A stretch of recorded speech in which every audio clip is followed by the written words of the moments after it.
Kuwait వాళ్ళ గురించి మాట్లాడారు కదా. సో కువైట్లో ఉన్న ఒక మనిషి ఉన్నాడు, ఆయనకు నేను కాల్ చేస్తా. ఒక్క నిమిషం ఆగండి.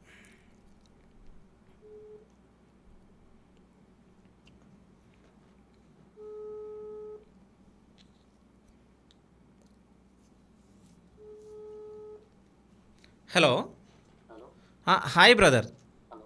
ఇది నా పేరు శివ చౌదరి, నేను శివ స్టూడియోస్ నుంచి యాంకర్ని మాట్లాడుతున్నా.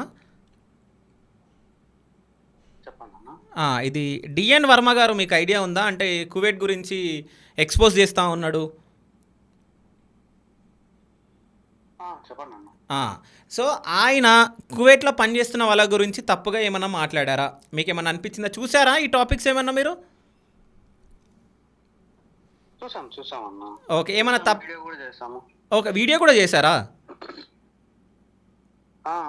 సరే సరే, వర్మ గారు ఏమైనా తప్పుగా మాట్లాడారా? ఇప్పుడు నేను నా ఇంటర్వ్యూలో నేను అడిగితే అసలు నేను కువైట్ వాళ్ళ గురించి మాట్లాడాను, మన వాళ్ళ గురించి నేను మాట్లాడలేదు అని అన్నాడు. కానీ హౌస్ మేట్లు ఇక్కడ వాళ్ళే అక్కడ ఉన్నారు కదా, వాళ్ళ గురించి మాట్లాడలేదు అంటే నేను మాట్లాడలేదు, బుర్ర తక్కువ ఏదో వాళ్ళకి అర్థం కాలేదు అంటున్నాడు.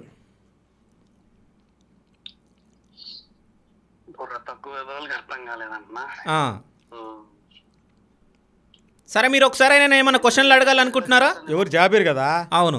ఈయన మాట్లాడతా, అడుగు. నేనేం మాట్లాడినా కద్దాం వాళ్ళ గురించి అడుగు. నేను మాట్లాడింది కోయట. మీరు ఆయన ఏమైనా క్వశ్చన్లు అడగాలనుకుంటున్నారా బ్రో? ఇప్పుడు ఇంటర్వ్యూ ఏ లాంగ్వేజ్ లో జరుగుతుంది బ్రో? తెలుగులో.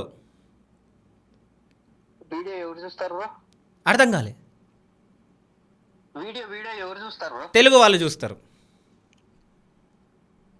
ఇప్పుడు నువ్వు తెలుగు అన్నా తమిళ అన్నా హౌస్ మేడ్ అన్నా ఎవరు చూస్తారు? తెలుగు వాళ్ళే చూస్తారు. మరి అలాంటప్పుడు ఎవరిని అన్నట్టు? మీరు చెప్పాలి సమాధానం. ఏమని మీరు తెలుగు లాంగ్వేజ్లో మీరు ఇంటర్వ్యూ ఇవ్వడం జరిగింది. అవును. సో ఇది తెలుగు వాళ్ళకే కదా. నేను మన తెలుగు వాళ్ళని ఎక్కడున్నా, నేను అడిగింది కద్దామా వ్యవస్థనే. అన్యాయం చెప్పిన కద్దామాల గురించి చెప్పిన, ఆ ఎదవాళ్ళు చెప్పిన కోయట వాళ్ళు చేసిన దాని గురించి అడిగిన. మన తెలుగు వాళ్ళని చెప్పినానా?